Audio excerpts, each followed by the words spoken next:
When I was a kid, my mom used to tell me stories about the times that she and her family were evicted, about the time she would come home from school or from running errands with her mom and two brothers to find men in their apartment tossing their belongings onto the sidewalk.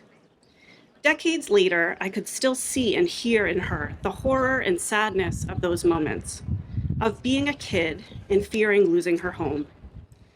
Eviction and foreclosure are stressful and traumatizing experiences that have lasting effects on health.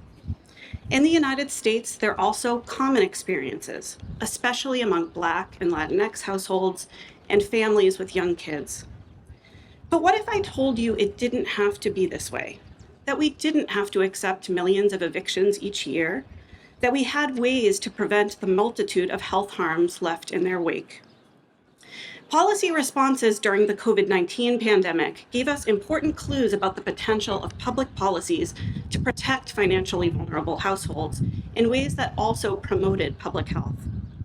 In the early months of the COVID pandemic, when unemployment soared and wages fell, millions of Americans were at risk of losing their homes. But in response, both the federal government and many states enacted policies to prevent eviction and foreclosure. And the science shows us that these policies also protected health. They reduced COVID transmission and deaths.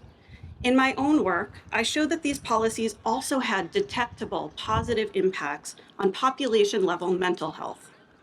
These policies relieved financially struggling households from the many stresses, fears, and worries related to losing their homes. And this tells us that public policies matter when it comes to public health. Policies that invest in building and expanding access to affordable housing, that prevent forced housing loss, and that expand the social safety net can all improve population health. We have evidence that public policies matter and that they can change when we demand it. Thank you.